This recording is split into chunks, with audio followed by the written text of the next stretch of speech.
एक बार की बात है, एक युवा राजकुमार महात्मा बुद्ध के पास उनसे शिक्षा लेकर उनका शिष्य बनने आया।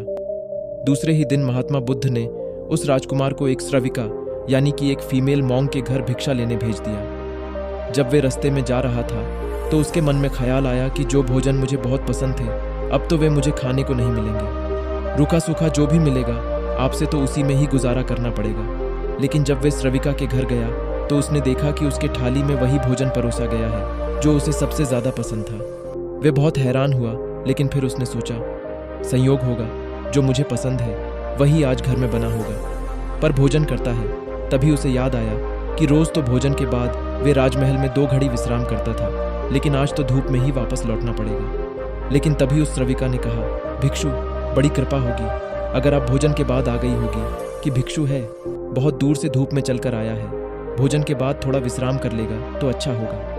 उस भिक्षुमी ने चटाई बिछाई और वह उसमें लेट गया। लेटते ही उसे ख्याल आया कि राजमहल छोड़ने के बाद अब ना तो अपने सर पे किसी का हाथ है, ना ही अपनी छत और ना ही अपना कोई विचवना। अब तो आसमान ही छत है और जमीन ही विचवना। राजकुमार ये सोच ही रहा था कि वो श्रविका जो कि चटाई बिछाकर वापस जा रही थी रुक कर बोली, भंते ऐसा क्यों सोचते हैं आप? महात्मा बुद्ध से बड़ा कोई साया नहीं, जमीन से बड़ा कोई बिस्तर, वो आकाश से बड़ा कोई छत नहीं। कृपया राजकुमार ने बड़े आश्चर्य से पूछा, हे मात, आप बताइए कि आपको मेरी मन की बातें आपको कैसे पता चल जाती है? क्या आप उनको जान लेती हैं क्या? लेकिन कैसे? तब श्रविका ने कहा, पहले तो मैंने स्वयं के विचारों का निरीक्षण शुरू किया था, खुद के दिमाग में आने वाले विचारों पर ध्यान देना शुरू किया था। अब तो हालात उल्टे हो चुके हैं। एकदम से घबरा कर खड़ा हो गया और उसने कहा, मुझे आज्ञा दे, मैं जाऊं। उसके हाथ पैर कांप रहे थे। उस श्रविका ने कहा, इतने घबराए हुए क्यों हो? इसमें घबराने वाली क्या बात है? लेकिन वृक्षों पे रुका नहीं, वे वापस तोड़ा। उसने बुद्ध से कहा, क्षमा करें, उस द्वार पर दोबारा भिक्षा मांगने ना जा पाऊंगा। बुद्ध ने कहा, क्यों? तुमसे कोई गलती हुई, वहां कोई भूल हुई तुमसे? उस वृक्षों ने कहा, वो सब भी पढ़ लिया होगा उसने।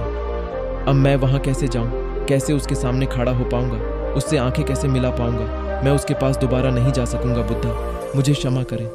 बुद्धा ने कहा, वही जाना पड़ेगा। अगर ऐसी जमा मांगनी थी तो भिक्षु बनने की कोई जरूरत नहीं थी। तुम्हें जानबूझकर वहां भेजा था और जब तक मैं मना ना करूं तुम्हें रोज वही जाना पड़ेगा। महीने, 2 महीने, वर्ष, 2 महीने, उन्हें आने देना। तुम्हारा काम है उन विचारों का निरीक्षण करना, उन्हें ध्यान से देखना। इसलिए तुम जागे ही जाना, देखते ही जाना कि भीतर क्या उठता है, क्या नहीं उठता। वह भिक्षु दूसरे दिन